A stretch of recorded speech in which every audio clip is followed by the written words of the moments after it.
Imagine a cozy cafe. Everything's dark oak wood and inviting. It smells of freshly baked cinnamon rolls and freshly brewed coffee.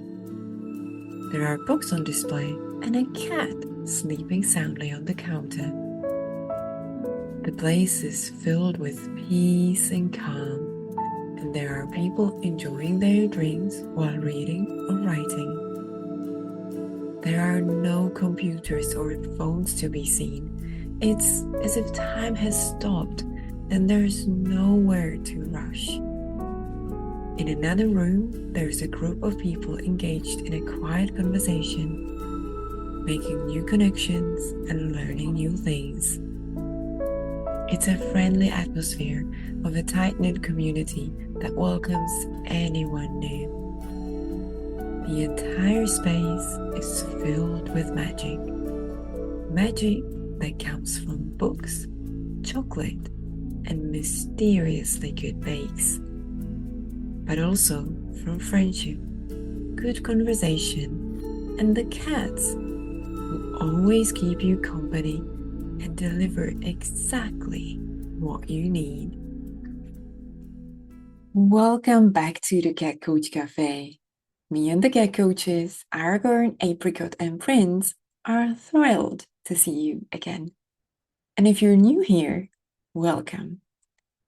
This is a cozy space where we meet once a month to slow down, tune to the season, revive some old seasonal traditions, often influenced by my Czech origins, and meet people from all walks of life who all share a love for cats. In this episode, we will talk all about the dark but magical time of December. And although I am coming to you today from a land covered in snow, couldn't imagine a better atmosphere truly for our Christmas episode. We will also talk about some Christmas traditions from the other side of the world, where summer is in full swing at the time of Christmas. With our today's guest, a lifestyle author and New Zealander, Fiona Ferris. Your Cat Coach Aragorn has also prepared some December wisdom for you, so as always, there's lots of goodness in store for you. So without further ado, let's grab your hot drink of choice so we can tune into the moment with our short drink meditation and let go of everything else. Stop multitasking and dedicate this time together just to yourself. No distractions.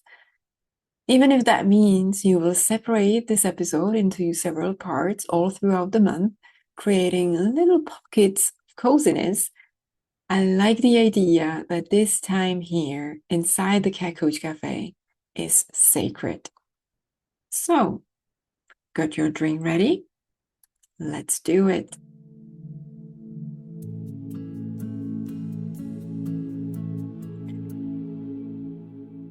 Grab your mug and cup it with your hands and close your eyes. Take a couple of deep breaths while feeling the warmth between your hands. Doesn't it feel so comforting?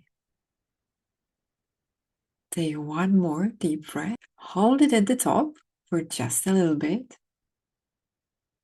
And then let it go. Exhale. Now bring your mug closer to you and deeply inhale its scent. What does it remind you of? How does it make you feel? Does it bring back any memories or visuals, perhaps?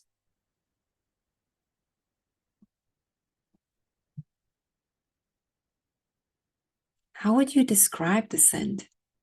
Warm, spicy, energizing, mesmerizing, adventurous even? Or would you just name the ingredients? No answer is wrong here. Just go with whatever comes to your mind. Now, with your eyes still closed, take your first sip. Is the taste what you expected? Or has it surprised you? And how would you describe the taste? take another sip to contemplate on this. Now take one more sip and notice if the taste brings back some memories, emotions, or perhaps inspires some images in your mind, or maybe some colors even. Notice all the little details without overthinking them. With your next sip, feel the warmth of your drink spread all through your body. How does that make you feel?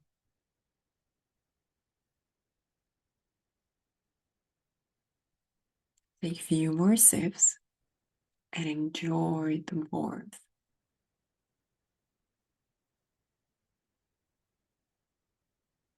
For your final sip, inhale the scent deeply one more time. And then take the sip. Now open your eyes.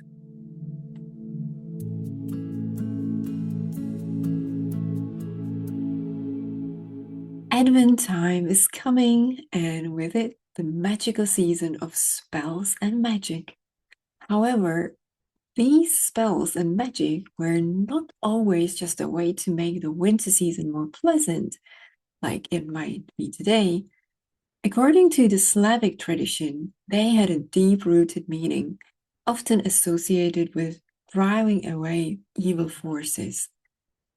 With Catherine's Day celebrated on November 25th, originally calculated based on the moon phases, we have entered a witchful season, which includes several more significant days: Andrew's Day, Barbara's Day, Lucy's Day, and finally, Nicholas' Day.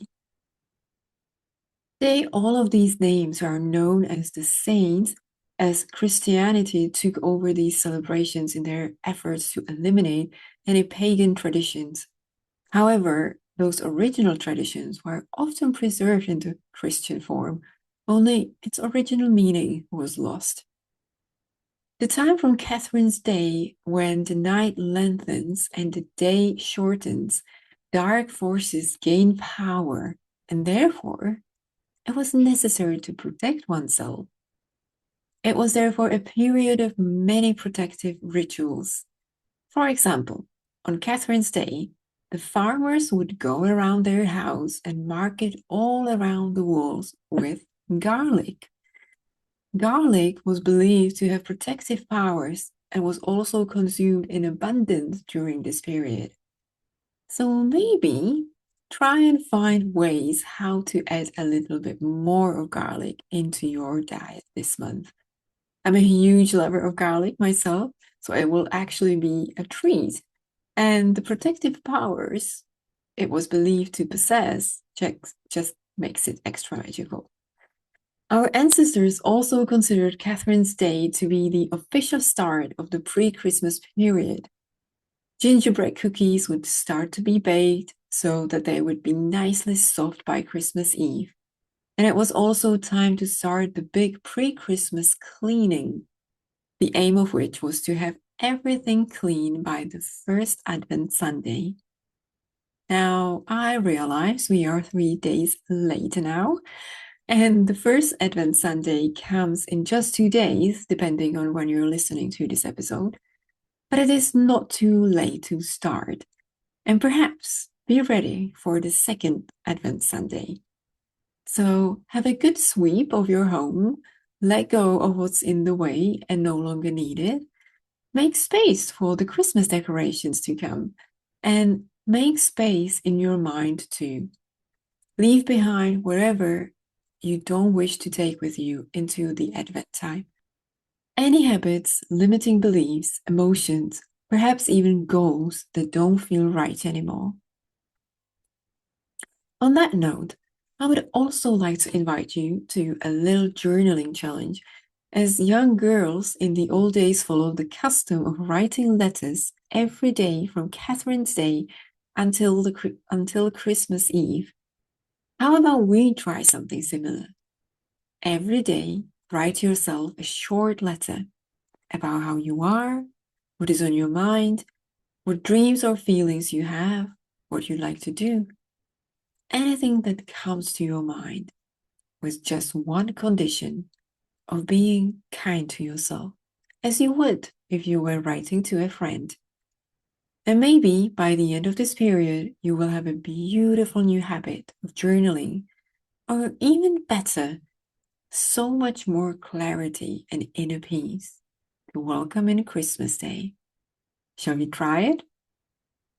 This year's first Sunday of Advent falls on St. Andrew's Day, another of the magical days of this period associated with divination abilities. Divination was mainly about love, but in general, it is a night when you can see into the future. The traditional pouring of lead, which is now done more often on Christmas Eve, fell on this night.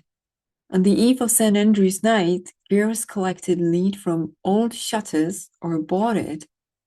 The lead was then placed on a tin spoon and allowed to melt over a candle flame. Then it was thrown into cold water, and depending on what shape it formed, they tried to guess the future. If you don't have any lead on hand, you can try the same thing with candle wax. Or try calling on the cards for help. Take the Ace of Hearts and the Ace of Spades, close your eyes, and ask yes and no questions. The Ace of Spades means no, the Ace of Hearts means yes. Close your eyes and see which card your intuition chooses. Barbara's Day on December 4th was in the old Slavic tradition associated with the banishment of demons and diseases. The so-called Barbaras went around dressed in white and with their faces flowered or covered with a white scarf so that the demons they were supposed to banish would not recognize them and attack them. They would go on their rounds in the evening and symbolically sweep the corners of the homes they visited, which was supposed to drive away illness and evil. They would then receive money or sweets as a reward. This reward in form of sweets later morphed into St. Nicholas Day, the way we know it today, and about which I talked in more detail in last year's episode 4 of season 1. In any case, I don't know about you, but I will definitely sweep my corners on Barbara's Day just in case, and then reward myself with something delicious. That said, what demons are lurking in the corners of your mind? Might it be time to sweep them away? This is another beautiful opportunity for lighting up some candle and do a little journaling session to clear away anything you may have been too scared to face until now. Now here comes our little weather lore window, this time connected to Barbara's Day. Barbara on ice, Christmas in the mud. If there is a lot of frost on Barbara's Day, there will be a lot of fruit in the coming year. Saint Barbara drives wood out of the yard. At a time when the Julian calendar was still in force in our regions, the winter solstice fell on December 13th, when the feast of Saint Lucia was celebrated. For this reason, Saint Lucia is associated with the Feast of Light. It was the shortest day of the year, after which the days slowly started to get longer. In Czech folk tradition, there was a saying that could be translated as something along the lines of, Lucia drinks a piece of night, meaning the nights are starting to get a tiny bit shorter again. Now, let's hear some wisdom from your Cat Coach Aragorn.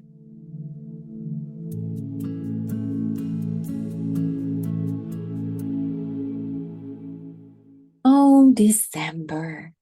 It may just be my favorite time of year. First off, sleep just feels extra delicious at this time of year. And second, my humans seem to spend much more time at home.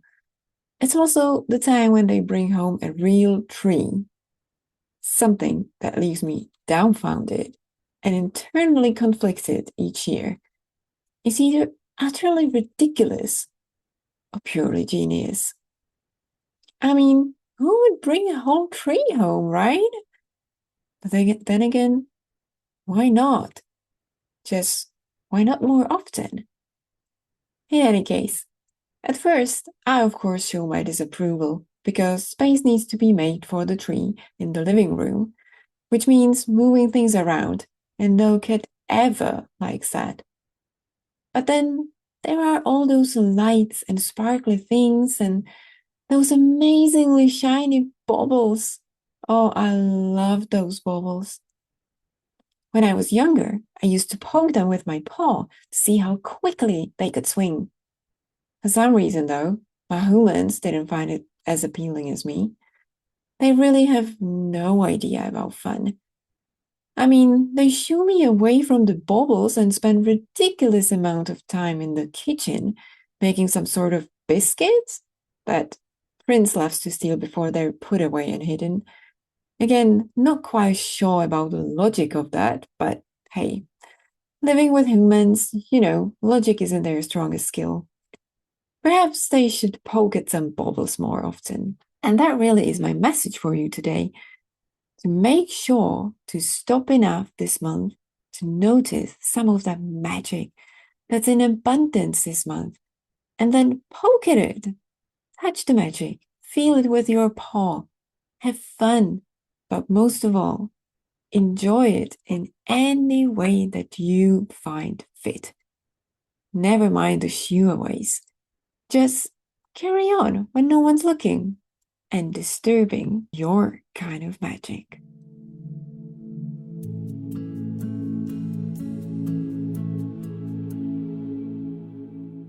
If you enjoyed this Cat Coach Diaries from your Cat Coach Aragorn, there's plenty of more Cat Coach Diaries on my Substack at moneyforce.substack.com. Talking about making your kind of Christmas this year, our guest today has some valuable tips for you. Lifestyle author Fiona Ferris, and author of a series of books about chic lifestyle, will not only explain what chic living actually means, but also how you can make chic Christmas this year. That is, Christmas without overwhelm. She will share how Christmas is celebrated on the other side of the world in sunny New Zealand, and some of her favorite Christmas things. We also talked about living more in tune with our inner child and letting it guide us more often. And finally, I picked her brain on her self-publishing journey, as Fiona has sold over 120,000 copies of her books, which she self-published. So if you needed any inspiration to go and tell your story, this is for you. But we started our conversation with the most pressing matters, which is planning stress-free Christmas. So let's start with your top tips for stress-free December and Christmas, because that's something a lot of us struggle with. We all want, enjoy December. At least me, every year, I have I promise myself to have a nice and calm December so I can really, feel the pre-Christmas time. And then it never happens. So what are some of your tips? And what is December like for you usually? I agree, Moni. It's such a magical time of year and it's really exciting. And it comes from our childhood where we so enjoyed all the just the fun and in New Zealand, school finishes for like 6 weeks because it's our summer, and so it's the big holiday time as well. And even as an adult, you bring in, even if you're working right up to and after Christmas, you bring in that excitement of Christmas that you had as a child. And so the music brings it up, and just the traditions like a tree and gifts, of course.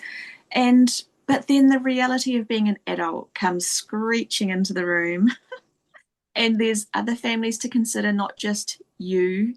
You've got your maybe significant other, you've got family that have children of their own and relationships, and so it spreads out and becomes this big thing that I hear a lot of people say even that I chat to in my own family, like I just don't enjoy it anymore because it's so much pressure and obligation. And so the question is for all of us, how do we sort of bring it back to a smaller scale and something that we can be really happy with, but also include our family and friends as well because we love them and want to spend time with them. And for me, that's why I wrote my book, A Chic and Simple Christmas, because I really wanted to work it out and share what I'd worked out as well. And it's really just individual down to each of us where we work out. For me, it's simplification. It's sort of taking out the parts that stress me the most and don't add as much. Like those are sort of easy things once you identify them. And it's also about talking to your family and saying, what do you like about it? What stresses you out? Can we do something different this year? Can we have it on a different day if everyone's stressing to get everything done on the same day? Like if you've got two different families to accommodate, even in different cities. And we've done that a lot when I lived in a different place than I do now. I lived in the city. And we had Boxing Day Christmas, like we'd have Christmas with my husband's family and Boxing Day Christmas with my family.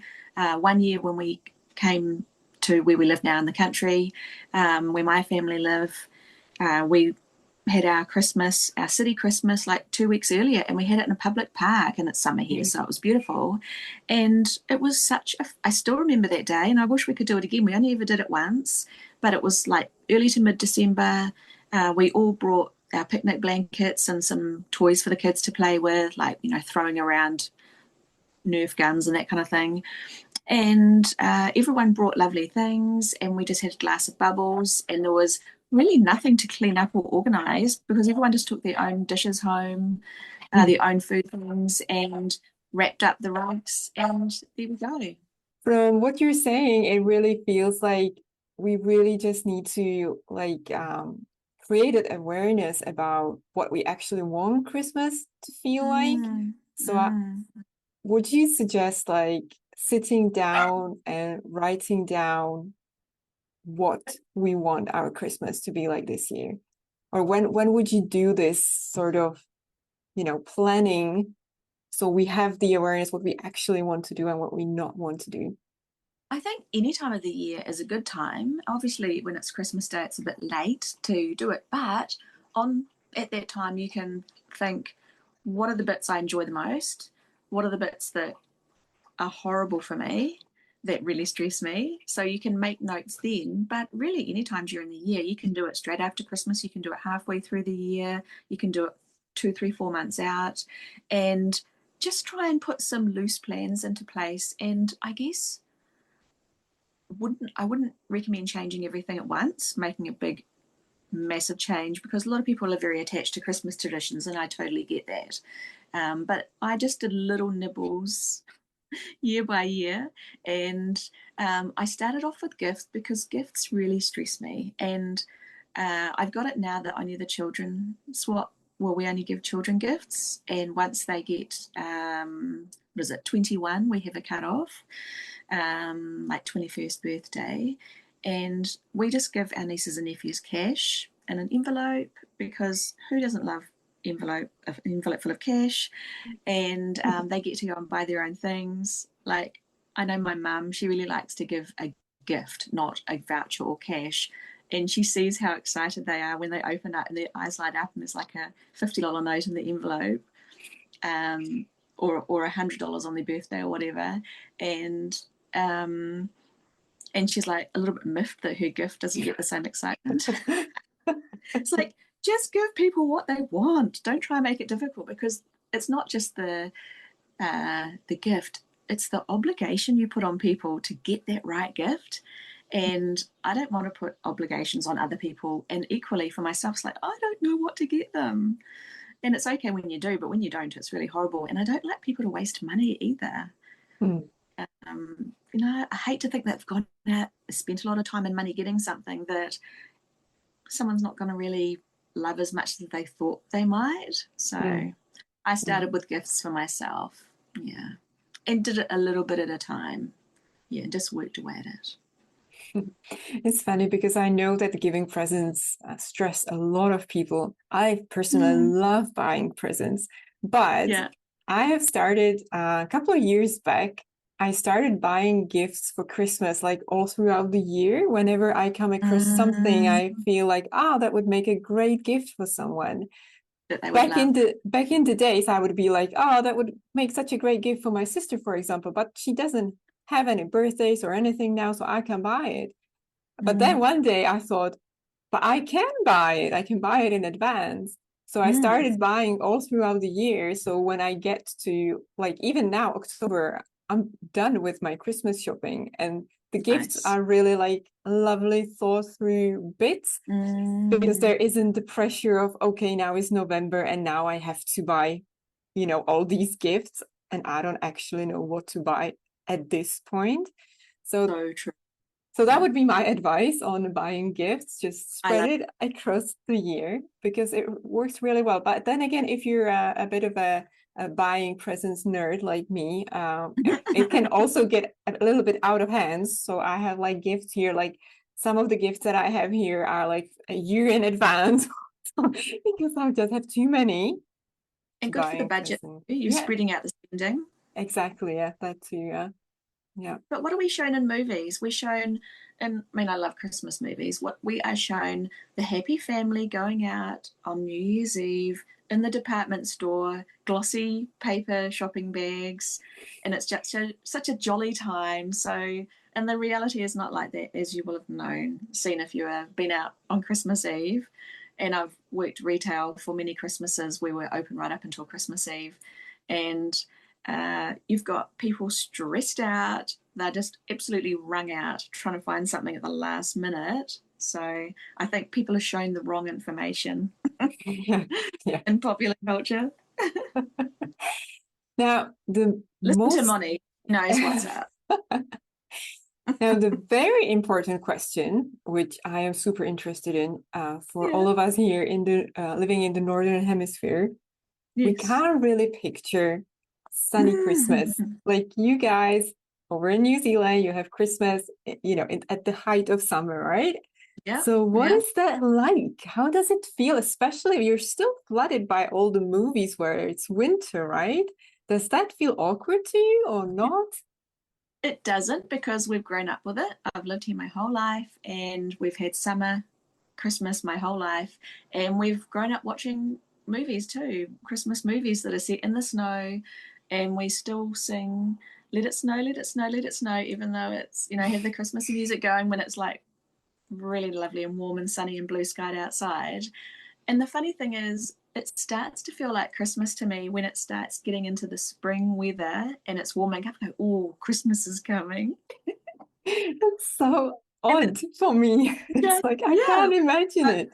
mean, I've done it for 54 years, Yeah, of and course, yeah. it's just how it feels to us. And so, yes, we would often think, oh, imagine doing a snowy Christmas somewhere. And I did have friends' parents that did that. They went to the UK for Christmas and they said it was so cold and they wish they hadn't. They had this romantic vision of their snowy, wintry Christmas. And they got there and they didn't have enough clothes, like warm weather clothes. And I still remember how I was thinking, oh, they're going to have such a lovely time when they got back. They told me how miserable they were and they just hadn't dressed well, had to go out and buy all these warm clothes. And so I thought, oh, maybe it is better just to be in the sunshine and watch the Christmas movie with the snow. It's so Do you get funny. snow for Christmas often? Oh, well, not so often anymore, but when I was a child, it was Mm. yeah, I mean, it wasn't every year on Christmas, but we would get snow every winter. Not always for Christmas, but every winter there would be snow. Like, Because it's quite early. Christmas is quite yeah, early in the season for yeah, summer or yeah. yeah, exactly. Yeah. But we were lucky the last 2 years, surprisingly, because the years before we used to have like totally spring weather here for Christmas, which we really didn't enjoy because for us it felt like Mm. Easter. It's like that was Yeah. all wrong. But last Too 2 years, we actually had a little bit of snow before Christmas, and some of it last year, not during Christmas, but we had like really misty, foggy weather, which made it really like atmospheric and cold and early. freezing. So as long as it's freezing, then it's fine. I don't have to have that snow, even though the snow is beautiful. But warm Yeah. weather just doesn't feel right. Just it's so funny. Like I really always try to because my sister lived for a couple of years in Australia. She So she would always have, she always yeah. came back for Christmas though, because she said like it just didn't feel right to her, all the Christmas decorations in the summer heat. And it's just so strange for us growing up in the winter. So I always Yeah. wondered, yeah, how does it feel for you? Because obviously for you it feels normal that it's summer, that's your Christmas. Yeah. That's why I always wonder about the movies that are still, pushed on you sort of with the Yeah. idyllic winter and all of that. I, I could just live in those movies. Okay. So talking of Christmas movies, what are some of your favorite ones? I think it's all like the modern classics, I guess, for me, like just off the top of my head. I really like, oh, it's the one with the army guys in the airport with the lady. Okay, I'll that remember it. The Family Stone is always a nice one. It's something about the Campbells. Love the Campbells, I think. I don't know any of these movies. Interesting. Uh, yeah, and I just think whatever's on the heavy, and also like a really terrible Hallmark movie is always quite nice to come across, and a two-dimensional Christmas movie with the fake snow. Panning over a perfect small town, I really like those as well. When I just want something really relaxing to not Hmm. even really think about while I watch it. Like a Yeah, so background movie, sort of. background movie exactly, and it's just what like just whatever comes on. Like I just Hmm. like to.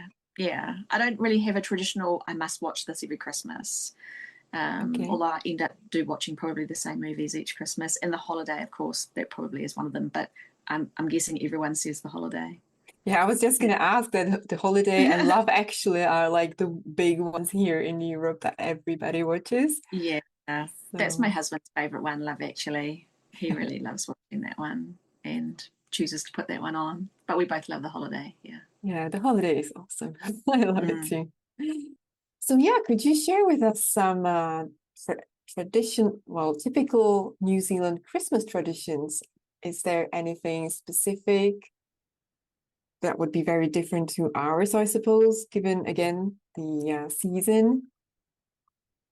I think because it's the summer holiday for us, Mm, and even though children get sort of, near a couple of months off school, like for your summer, and even though people might not have that much time off work, most people still take off the time between Christmas and New Year. So it's a proper 10-day stretch, maybe 2 weeks if they can wing it. And a lot of people go away like camping or to a beach house, that kind of thing, like a little summer break. If they don't do that later on in sort of January, February, people take time off then as well. And it's probably like it's the summer holiday thing. So Christmas is mm, like the cherry on the top. And even though we are warm, we still do, a lot of people, I do at least, do a traditional Christmas roast on mm. Christmas Day. So and we have a wood burner that you can cook on top of, and a big sort of cast iron pot that we do a roast in, and we it makes the most, like it cooks all day, and so it makes the most amazing roast. And so we one year we wanted to do that because we had both sides of the family come around. There was about 24, 25 people Wow. at our place, and that was the biggest Christmas we've done. And we really wanted to do the cook all day roast because it's so delicious and it makes a lot of food for people. So we lit our fire on a day when it was 25 degrees and put the roast on in the morning, and all the doors and windows were open because it was so warm in the house, especially with the fire going. And that was quite funny. But mostly we just do it in the oven because it's just not 25 people that we're cooking for. That was just quite a fun thing that we really wanted to do the roast. So to light the fire on a really lovely, warm, sunny day was quite silly, but good fun. I wanted to just get to a few points that I've written out of your book that you mentioned, the Sure. Chic and Simple Christmas, where you say that Christmas is all about giving, but let's not forget to give to ourselves as well. Like, I absolutely love this thought. It's so simple, but how often we all forget about ourselves during December and Christmas times. Like, we think of everyone around us, but we forget about ourselves.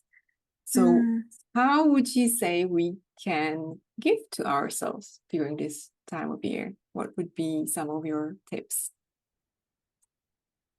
I think a big one for me is doing a little pre-planning and simplifying, like I said before, so that everything doesn't come at once and then you feel like you have to sort everything and then you end up feeling like a little bit of a martyr and you're all burnt out and it's like not much fun, not very festive.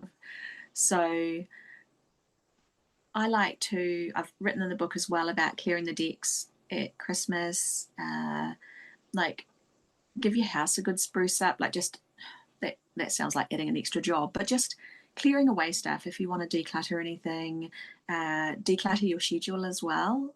And an example I gave was that every year our car's warranty fitness was due at the end of December because of when we'd first bought it. And that was just the date that rolled around every, is it 6 months or 12 months? I think it's every 6 months. And so we did it a month early in November so that that was just one thing off our plate we didn't have to think about in December. And recurring appointments, like if your dental appointment was always every December, like make that a different month as well. And so sort of empty out December as much as possible, just so that there's time to do the fun things as well. Like for me, I like to go and get a Christmas pedicure, like bright red toenails and ready for summer sandals. You might not do that so much when it's snowing, but maybe you will. Maybe you'll have really cheery, happy feet that are well tended under your fluffy socks. Uh, and just time for, of course, there's might be work dinners or celebrations or just getting together with a friend for a lunch and just deciding that you want to enjoy it as well as do all the things that you need to do. And it's a shorter month too. It's not a whole month. Like it's only 3/4 of a month because you're being cut off at the 24th. So it's really only 3 and a bit weeks that you've got to do everything. And in our mind, we think, well, December's a whole month, but it's actually not. So you've already got less time than you thought. Yeah. And yeah, I just try and make it feel as airy as possible, as easy and full of ease that I can get to 1st of December and think, right, I'm somewhat organized. I've got these small list of things I need to do, and some things like food I can't do till the last, few days anyway. But I really want to enjoy Christmas. So once I've sort of emptied it out a little bit, I would then fill it up with a few things that make me happy, like Christmas movies or outings to see lights in particular streets that might, all the neighborhood does their houses pretty. And that's just how you can sort of bring it back to fun and happiness as well. Yeah. Yeah, I have to say that the older I get, the more I'm realizing that I actually enjoy much more the lead up to Christmas than the actual Christmas. The anticipation of Christmas sort of is my favorite. And Yeah. yet, so often I don't have time to really enjoy it. Mm. So, Mm. yeah, I have to say these simple tips that you mentioned in your book were like, again, they're so simple, but Mm. until you read it, you're like, I never thought of that. Like, for example, I was the type of person who always had a dentist appointment in December when I Oh, already was struggling with time, and that was in yeah. a different city. I had to travel there. So I basically lost the whole day. Yeah. And yeah, I'm like, oh, when I read it, I'm like, ah, that makes sense. Why not push it to January, for example, when there's not much Yeah, going on? Yeah, exactly. And there is, yeah, exactly. You don't need to bring it all forward. You can delay something a month if it's just a routine appointment yeah, and then have it every January after that. And imagine if you had um, basically you took everything in December and either did it in November or January, just like either side, and just had this lovely month where, because of yeah, course we still have to do our everyday things as well. It's not like Christmas, we magically don't have to go to work or don't have groceries to buy or beds to make, that kind of thing. Christmas comes on top of everything else. So it's already going to be quite a full month. yeah. Yeah. And then And on top of that, it's actually not a full month, as you said previously, yeah. which is something that again I haven't really realized for so many years. Like I'm like, why do I struggle so much? Why does this month feel so short? But actually, it's not the full It month. is. It is short. It's just like so silly that we don't really think about it and then feel like failure because we're, Yeah. Yeah, we haven't done it right. We haven't handled it well. And that's yeah, just another burden we place on ourselves. yeah, exactly, yeah, And you're right about the anticipation. That is just so delicious. Yeah. yeah, yeah. Another beautiful tip that you give in your book in relation to not forgetting about ourselves is where you talk about uh, gifting to ourselves, like literally buying something for ourselves that we've been wanting for ages, and Mm. we just go and buy it for ourselves, have it gift wrapped, and put it under the tree from as a gift from ourselves. I love Yeah. that concept. It's so Yeah. lovely. Sounds a bit selfish when you read it back to me.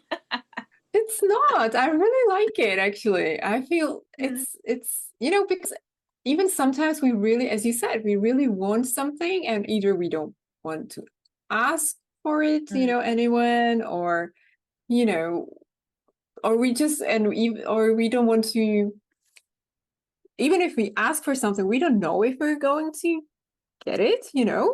So Mm. sometimes I think if we really want something, I feel it's such a beautiful sort of proof of self-love if we actually can gift ourselves something that we really want Mm. and sort of yeah, it's not selfish.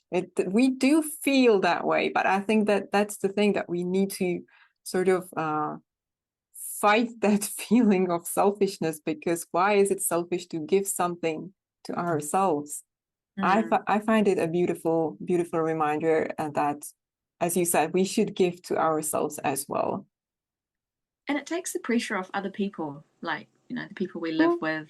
They don't get that hint that we gave them, that we sort of expected them to read our mind. Yeah, yeah, that too, yes. And actually, on that topic, last year I saw somewhere on social media for all of us cat lovers and cat. I was going to say cat owners, but more like cat servants, right? Yeah, exactly. There was a girl who said that she gifted herself. She had two cats, and she gifted herself two books, each from one of the cats. That she, Oh, that she that's bought. She adorable. bought it for herself, but she imagined it's Oh, from the cats. I'm like, that's genius. I love that. that is the best. That See, that's giving to yourself, but it makes it better because it's from the Yeah, cat. Really cute. exactly. Yeah. It's like if they could give us something, they would, right? Because they love us. Yeah. Or I'm not. not sure about that, but it's a nice thought. Yeah, exactly. Dogs would. Cats go, I'm buying it for myself. Yeah. I just imagine like telling my cat to get me this, and the cat would be like, just go and get it yourself. I'm too busy. Too busy stretching my leg in the sun. Exactly. Oh, and there she is. Can you tell us about your cat that just joined us in the Cat Coach Cafe? This is Nina, Hmm. and she's 13, and we adopted her with her mum, Jessica, when she was about a year, and Jessica was probably near 2 years old. So Jessica is now in cat heaven, but Nina is very content, healthy, only cat. Hmm. Yeah. Jessica was a bit of a baggage mother. She was like, she sort of treated Nina like a person. It's like, oh, I can't be bothered with you. So she was just like, she was the diva mother. And it was, yeah, so Nina's now got the limelight. Oh, that's cute. Mm. But you have dogs as well, right? I know, forgive me. No, that's fine. There's nothing to forgive. I was just wondering, how do they get along? Nina's the boss, and she will hide behind doors and jump out at them. And Okay. they're all very well. Two of them are scared of her. One just doesn't realize she's a cat. So she gets very confused by that because he walks past her. They're all small dogs. They all use the cat door. Like they can use the cat door, their size wise. And he, I guess, he's just more relaxed around her and doesn't react to her. So she sort of watches him walk past and he doesn't run away. And she's like, oh, I thought he was a dog. They're meant to be scared of me. So, yeah. That's But funny. it's good because they're all stronger than her. So she does need to be the boss for her own safety and happiness. Yeah. Have you always lived with cats? I have. Not when I was growing up. We had a cat when I was very young, but we had dogs after that, like little dogs, always rescue dogs. And then when I left home in my 20s and lived by my, with other people, I really missed having pets, companion animals around. And so being at work all day, I didn't want to get a dog because they need people.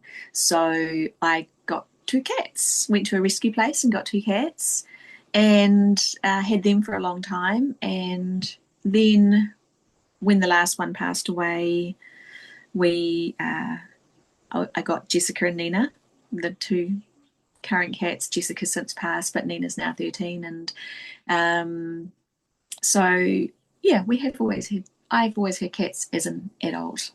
Yeah. You, And just enjoy their gentle company and, diva-ish too, but that is so much calmer than dogs, I've realized, because now we mm. have three dogs as well. Cats don't bark wildly at a passing butterfly. They don't run out harassing the neighbors when they walk past. Like a cat would never do those things. They're just too cool for that. They're just like, walk around, loving life. And looking at the silly dogs, right? Going I, crazy. you can see it on their face sometimes. They're like, what is that? With this really disgusted look on their face.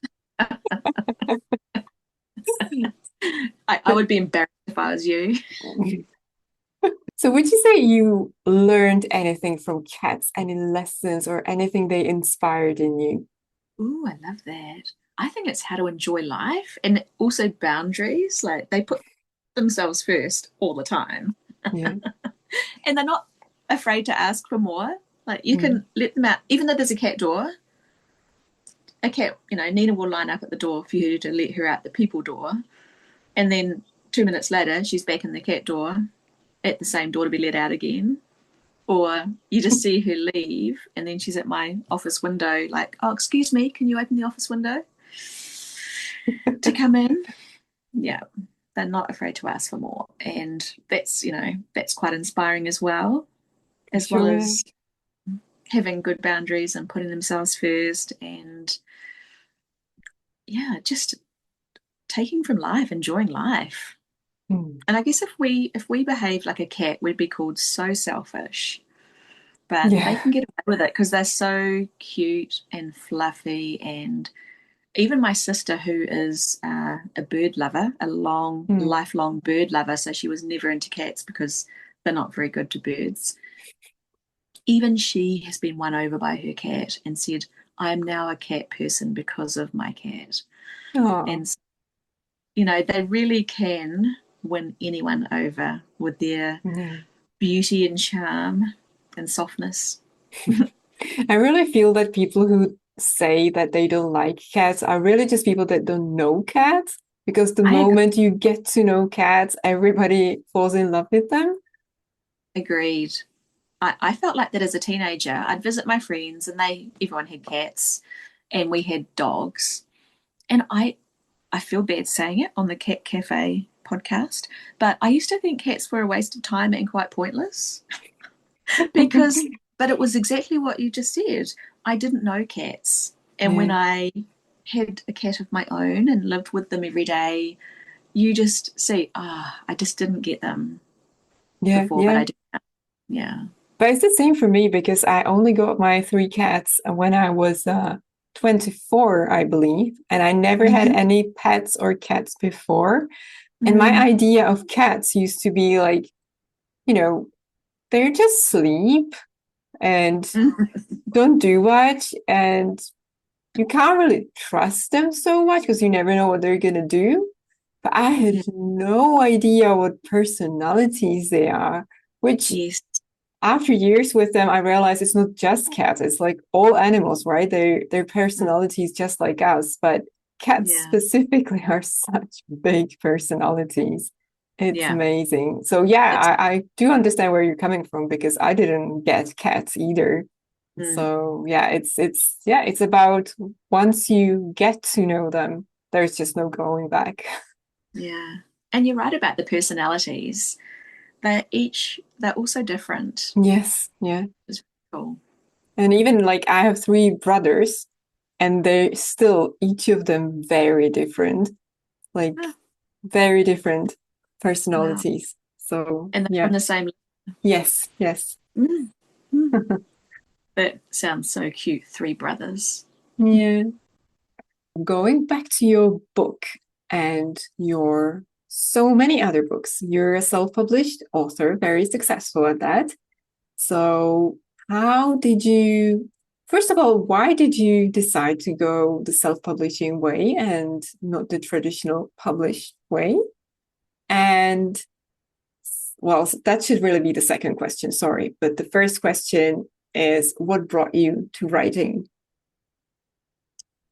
What brought me to writing is that I love reading. I've always loved reading. Uh, Books are my happy place, bookshops, libraries, any place with books.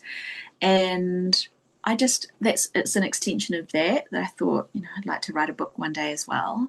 But to come to your second question, I just didn't know how to like write a book the traditional way. In New Hmm. Zealand, it's the bottom of the world. We've got 5 million people, less back then. This is sort of thinking 20 years ago when I was in my 20s, thinking, I'd really love to write a book, but I don't really know what do you do? Like, who do you talk to? Like, I can't just ring up Penguin and say, can you do my book? And there wasn't the internet then. And so I sort of gave up on it because I didn't know if I looked up an agent or a manager or something and it said, we're not taking on new clients at this time. And I went, oh, that's not a very friendly message. And so I just didn't know what to do. And that's probably why I went the self publishing route because I saw a path and it was only from people doing blogs, even before social media. And so I started writing on a blog because that was a place I could put down the things that I enjoyed writing about and thinking about. And I found other people that wrote blogs with similar topics to mine or topics that were just a little bit removed, but I still really enjoyed. And so from that, I then saw that some of these people on blogs were self publishing. And even before Amazon did it, there were other places you could do, but they were a bit more complex than doing it on Amazon. And you had to order a lot of copies of your book to Mhm. keep at your house and post it to people. And that seemed quite hard as well. But I was intrigued and I thought, that's really interesting. There are options that I could publish a book because I had people follow me on my blog and um, liked what I wrote. So I knew that there would be a few people that might buy my book and enjoy it. And so then when Amazon started their whole self publishing on Kindle and paperback, I tried it out. And that was 10 years ago.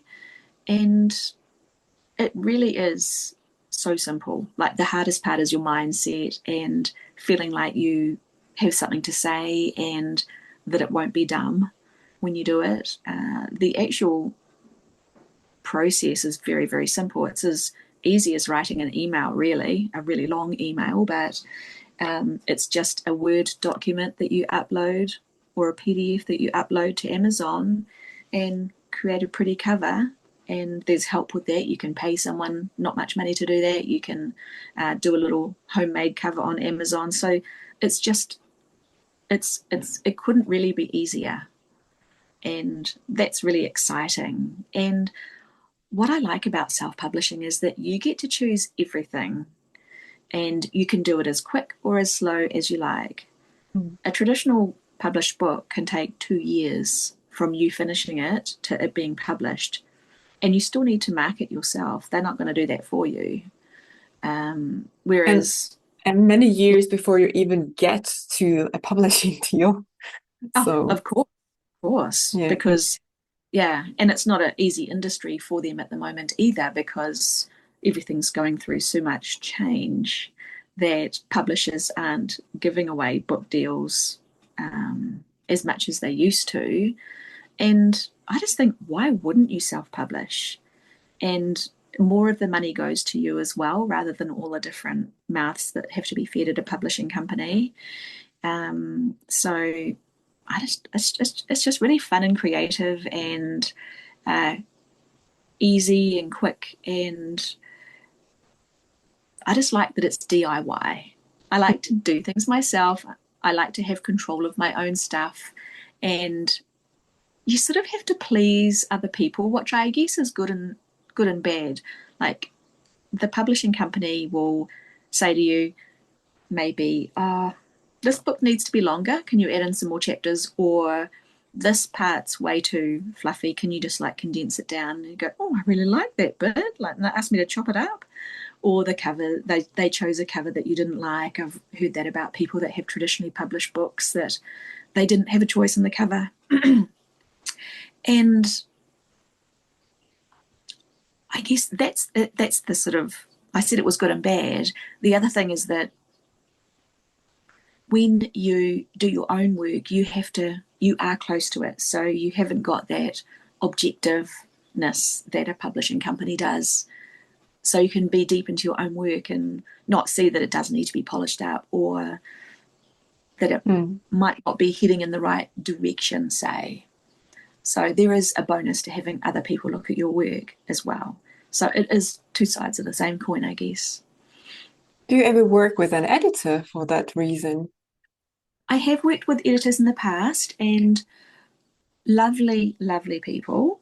But what I found was that a lot of me was taken out of the book. Mm. And I think what I enjoy about my writing, and what I think my readers do as well, is that it's not perfectly, I polish as much as I can for errors and things, but it's not really vanilla and smooth. It's got me in it. And that's what I really like about what good self-published books as well, is that the personality of the author shines through, and they don't worry about looking too silly, or people thinking, wow, she's really crazy about those 3 cats, like you can really let yourself out. Yeah. And so that brings a book alive for me as a reader. And so that's what I want to offer my readers. So I've learned to edit myself, and it's like another skill to learn. And I'm really glad that I didn't outsource that properly and do it, all the editing by other people. I just really enjoy, it's basically like sifting. Like you have that sieve, and you just put it through the sieve a lot. Like you've got spell checks, you go through, and I do a read aloud on my computer. That really helps. Like the computer lady reads it to me while I read it on the screen.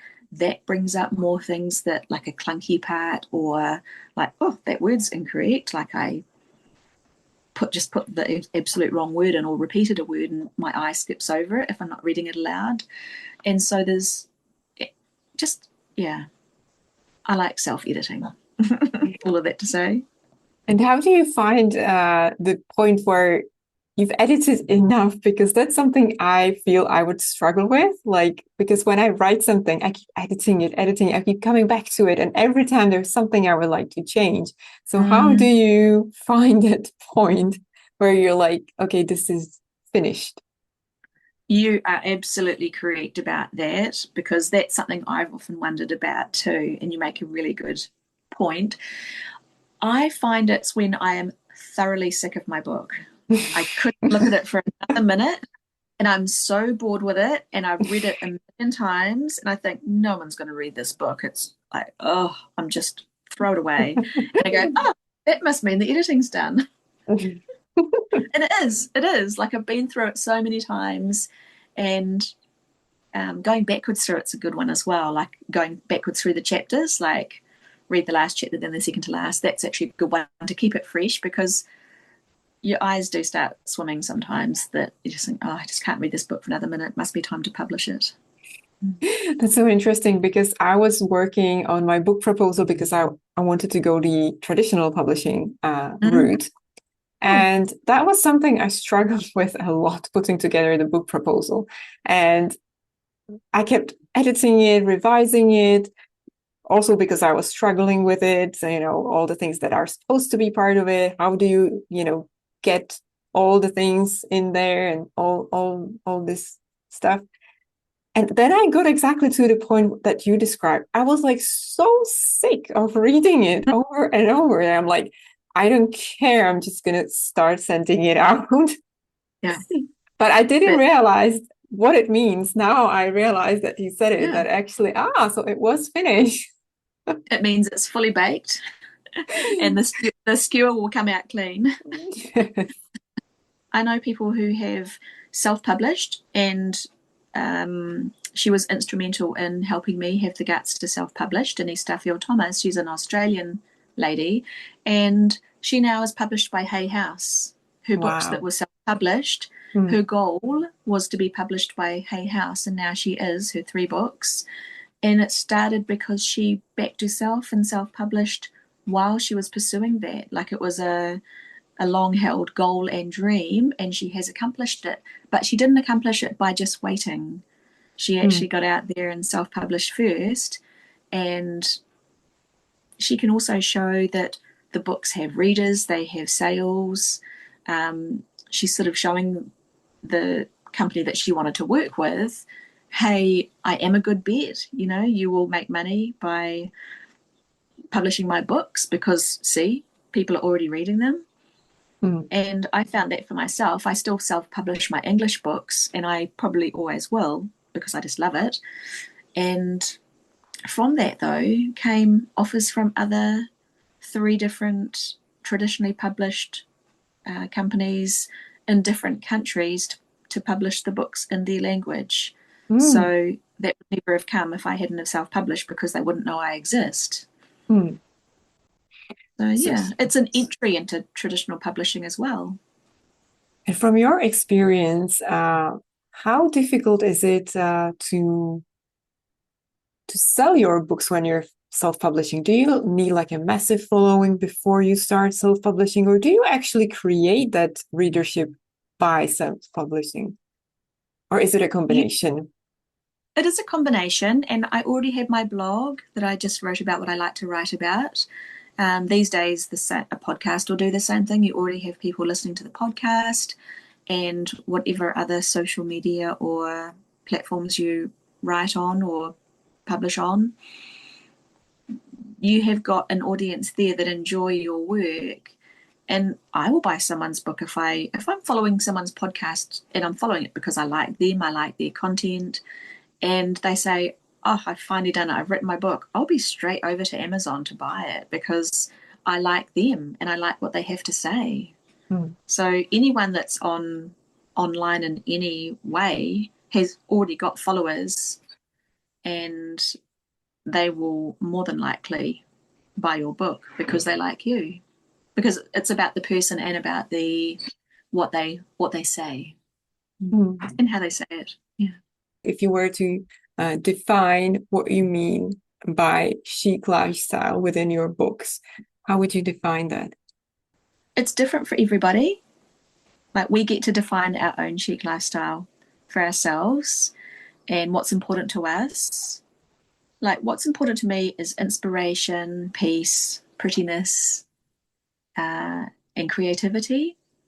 But what would be important for somebody else might be they might be very all about the planet and environment, and like everyone's got their own angle that's really important to them. So um, it's for me, it's really important to just define what's important to you, what your values are, what do you value, and go from there. So I get to create my own chic lifestyle with what's important to me, and you get to, you know, be inspired if you read my book about it, say, but then you get to think, okay, well, what's my own version? What would I like to create, and how do I want to best live my life? Yeah.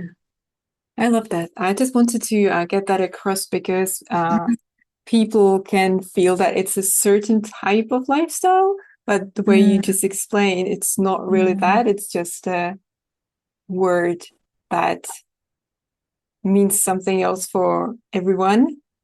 And I love that, Yeah, actually. I have always been inspired by chic and classic style, and it is a fashion and personal style thing. But I think it sort of carries on down to your life and how you live your life as well. I've Mm, always loved the thought of not just what you wear and what you look like, but how you how you live. It's the whole package. mm. Yeah, I love that. Where did Mm-hmm. that whole idea for your series of book, Chic, the chic lifestyle came from, actually? I think it's because I am such a happy homebody, and Mm, I also love the European way of living. Idealistic, of course, because I haven't lived in Europe, but just about a simple life, eating real food, just doing things you enjoy, like reading for me. And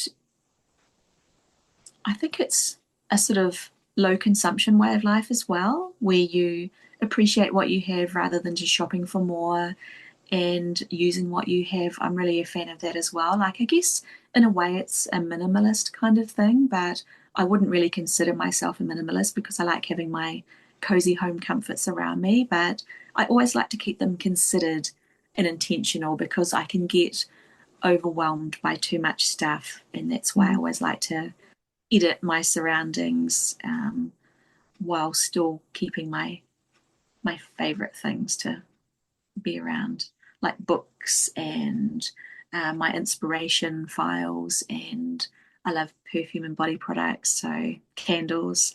Just I have my ladylike, pretty things around me, but and that makes home cozy for me. But I also like it to look nice too and not be cluttered. And like an organized, clean home with your favorite things is my ideal. What are inspiration files? Ooh, they are like notebooks and display books that have those sort of clear plastic Hmm. um, sleeves for pages. And just over the years, not so much with magazines now, because rest in peace magazines, they're not really around much anymore. But I used to love magazines, and I'd tear the pages out that really spoke to me the most. And these days I might print out information off a website, like a Hmm. blog post that I really like. Um, Again, that's not so much anymore because Pinterest and sort of social media has taken over, but I still have pages I printed out 10 years ago that I really love. And it's like, oh, I love that. I love that post. And I just make my own little magazines, Oh, that's and so awesome. I write out like my own inspiration because I journal a lot. And sometimes it's just normal journaling, but sometimes I'll just like brainstorm a list of, I don't know, ways I would be if I lived in Paris or something like that. And I think, oh, I love that. So I'll just like handwrite it out or print it out and put that in my, I call them style files. And I'll put that in my style file as well. And sometimes I'll just like take everything out of all the books and go through them again just for something fun. And I'll throw away some pages that don't really like, oh, that's not really me anymore. And I'll put them back in a different order so they're all fresh. That's my little hobby. It's sort of like scrapbooking, but it's not really proper scrapbooking. Like I don't buy stuff for it apart from the file that I would have bought a million years ago. Like I like things, I'm quite a thrifty, savvy money person, that I don't like to spend money unnecessarily, because I just think if you are thoughtful with your spending, you don't need to earn a ton to live a really good life. That's sort of my way of thinking. So yeah, it's thrifty scrapbooking that inspires me. I think that's an idea that goes through all your books, right? And all your lifestyle, your chic lifestyle, that it's not about being rich in money necessarily to buy expensive things, but about ways to make life chic with what you have. Definitely. And that's what I like to write about living an amazing life without spending a lot of money. Even though all my books are on different topics, that's the sort of umbrella Common overall. theme. Yeah. Yeah, yeah. Yeah. But I love that idea of inspirational files. I think I'm gonna create that because I can totally feel that sometimes we just need that bit of inspiration. And when you have something like that at hand, Yeah, you don't have to actually go to your phone or whatever, which I'm really try to avoid as much as I can. So yeah. lovely to have something physical in your hands you can Physical, play through. yeah. Yeah. And it's slower. It's Yeah. curated by you. Yeah. Like I I have love filed that. author things that I've, like interviews with authors in magazines. I really Mm. like to read about how other people write. So when I tear those out, they've all gone into a book about, about authors, healthy Hmm. lifestyle, fashion and style. It's just like making my own books, or more like magazines. Yeah. I love that. I love that really because I'm saving so much stuff along the way, sort of, and never Yeah. make anything out of it. Just save it, forget about it, sort of. Oh, But I this, agree. I save so much stuff in yeah. like computer files. And so the absolute favorite ones I'll print out, even though, Mm. $8 a container. And I just, I think, oh, that's, it really brings it alive, and I'm more likely to use the information. Yeah. Yeah.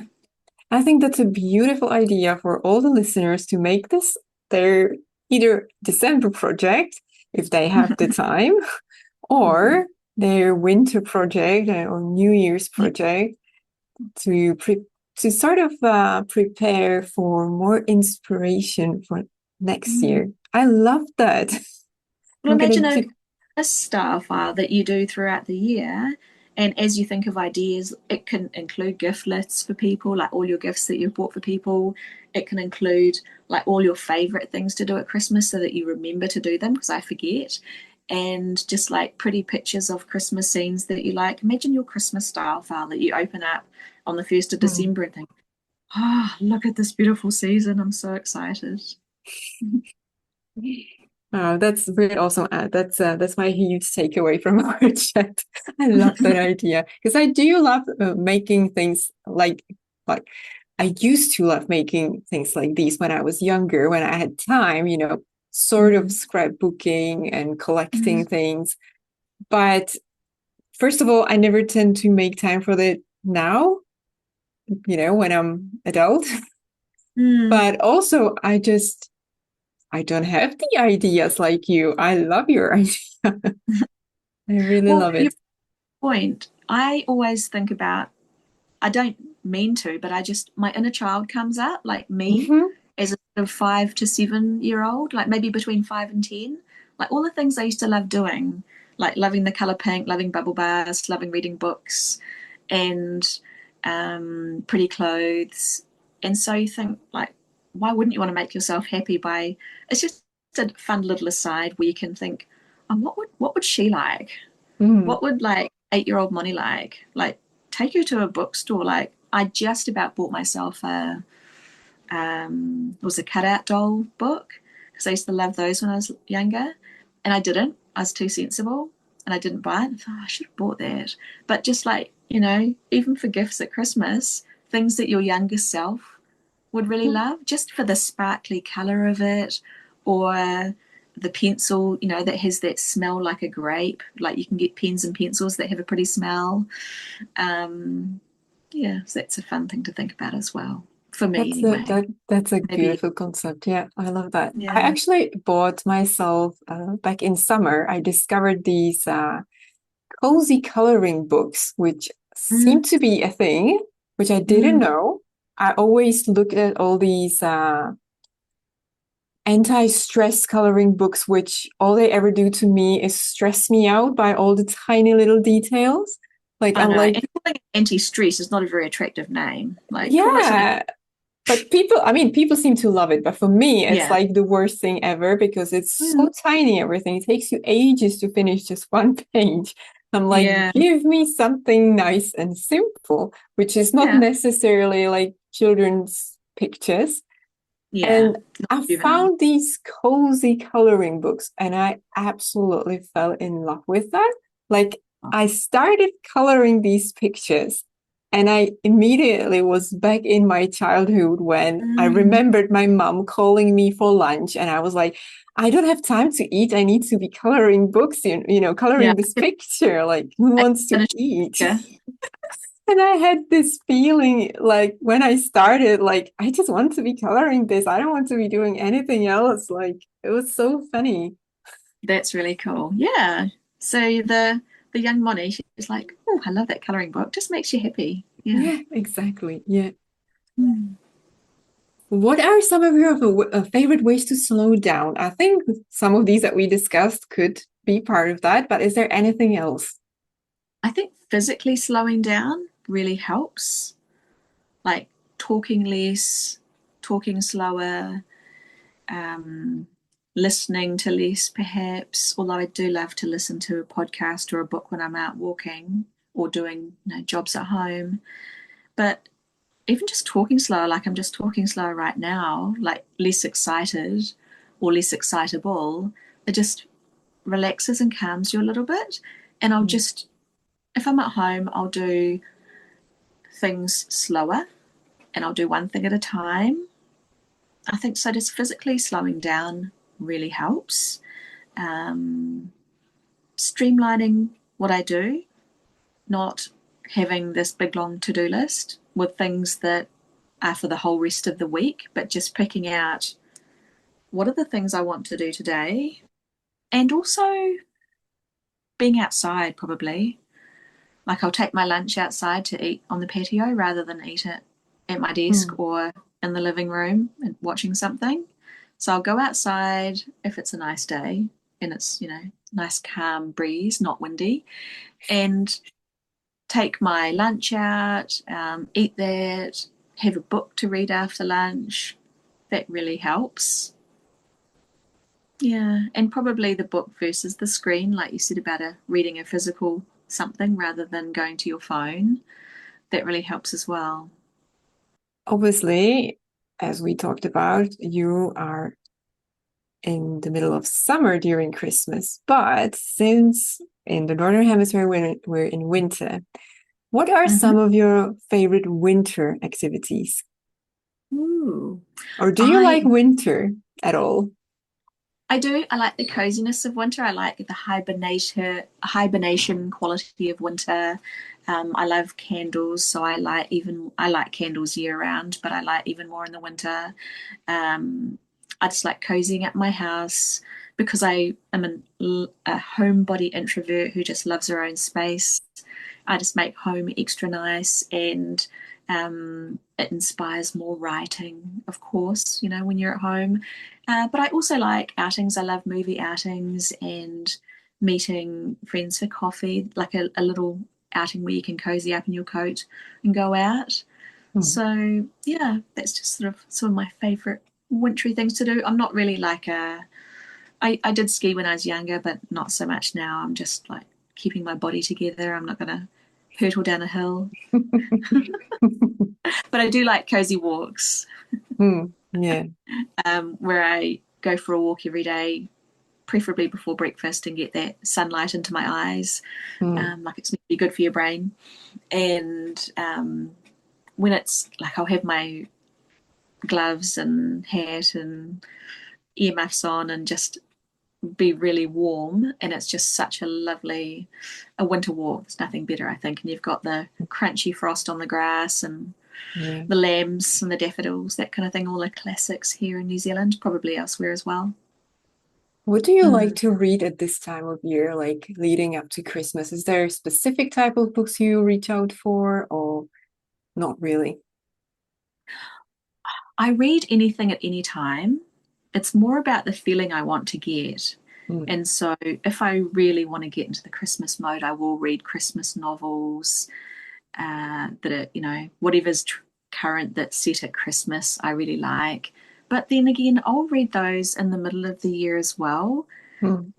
Like when I just feel like I want some coziness, I'll just Mhm. read a Christmas book, I'll play some instrumental Christmas music, and I'll light a Christmas themed candle, like with Christmassy scents.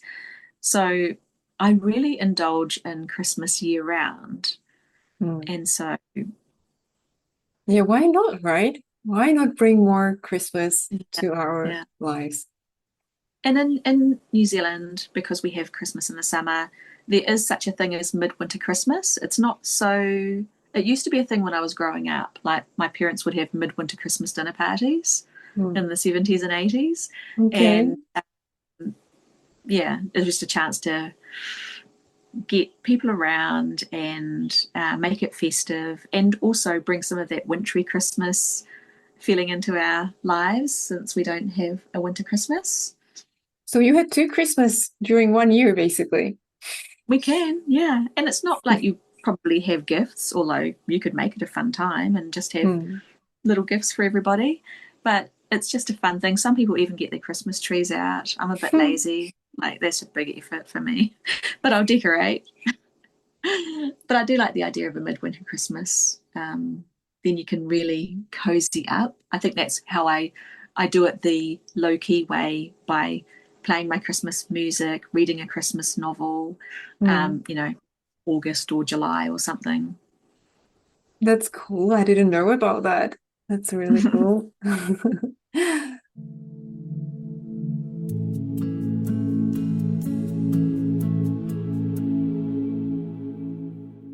You can find Fiona Ferris on Substack at fionaferrisbooks.substack.com, where she regularly shares more tips for a more joyful and stress-free life, or on her Instagram at FionaFerrisNZ, and all her books are available through Amazon. Now, let's get back to Europe and to some more Czech traditions, shall we? Czech Christmas cookies are an inseparable part of the traditions and truly a chapter on its own. And for me, they are truly the most important part of Christmas. So much that if there weren't any cookies on the table, it simply wouldn't feel like Christmas at all. If you were to tell me that Christmas isn't about gifts, I would answer, you're right, it's about the food. And cookies are an essential part of that. However, our ancestors did not bake Christmas cookies just to satisfy their sweet tooth. In the past, these cookies had a protective function. They were to protect the whole family and homestead from dark forces. Cookies in the shape of animals were supposed to protect all living animals and the homestead too. And cookies in the shape of a circle symbolized the sun and were hung on doors and branches of fruit trees. Christmas cookies, as we know them today, originated in the early 19th century, and their predecessors were various figurines made of dried fruit or nuts. However, the very oldest predecessor of Christmas cookies were various types of gingerbread, a tradition that spread since the 13th century. Gingerbreads were cut into various shapes, and the recipes were strictly secret. Last year, I shared with you the recipe for traditional vanilla crescents, which Prince loved so much. This time, I will share with you their history. These cookies have their origins in Vienna, where local bakers baked crescent-shaped cookies in honor of the expulsion of the Ottoman Turks from Austria-Hungary. That is why it is still baked in all countries of the former monarchy. Another traditional cookie is a Linz cookies. The recipe came to the Czech lands at the beginning of the 19th century when girls serving in manor houses returned home to the villages and brought the recipe with them. Just like gingerbread in the past, Lindt cookies began to be cut into various shapes, with each shape having its own magical meaning. Another traditional type of cookies in our country are wasp nests. This is purely Czech cookie with delicious eggnog filling, which was not originally associated with Christmas, but rather with the solstice and had a ceremonial character. Unfortunately, not much is known about the origin of wasp nests, and it is shrouded in mystery, which in my mind makes them even more delicious. I will be sharing a recipe for the Lindt cookies the way we make them at home on my Substack, Check the Recipe, in the coming days, so do check it out. Finally, I do want to share with you what has become my favorite December tradition in the past few years, and that is writing a letter to Santa. Only it isn't a list of gifts I'd like to get under the Christmas tree, but rather a list of wishes for the upcoming season and year. So make yourself something delicious to munch on, or grab some gingerbreads, make hot tea, light up a candle, put on some Christmas music, and start writing. Who knows, you may just be granted your gifts. Talking of Christmas music, I have a beautiful instrumental Christmas playlist waiting for you over on Spotify, so make sure to check it out. As always, the link is waiting for you in the show notes. As for some other resources to ease your December planning, you can grab your printable Christmas planner in my shop for a bargain price of £2, as well as your new Christmas chronicle to record your Christmas this year. I hope you will all have a beautiful and as stress-free as possible December, and that you will make time to find that magic and to enjoy it just like your Cat Coach Aragorn suggested. We will see each other again on 19th of December, just before Christmas, when we'll gather with Cat Coach Cafe's guests past and present in a chat about all things Christmas and how Christmas is celebrated all around the world. So do join us for the very special episode of Christmas Chit Chat, readings from some beautiful Christmas books, and some more traditions and magic. Meanwhile, don't forget to subscribe to my Substack at moneyforce.substack.com for more Cat Coach diaries and to receive any new episodes of Cat Coach Cafe straight to your inbox. If you would consider leaving a rating, a comment, or follow the Cat Coach Cafe on Spotify, Apple Podcasts, or anywhere else you listen to your podcast, we would appreciate it so very much, as it would help us not only reach wider audience, but also to continue doing what we do and bring you more podcast episodes in the future. It might just be our Christmas wish. Until next time, stay cozy, stay warm, and cuddle those cats of yours.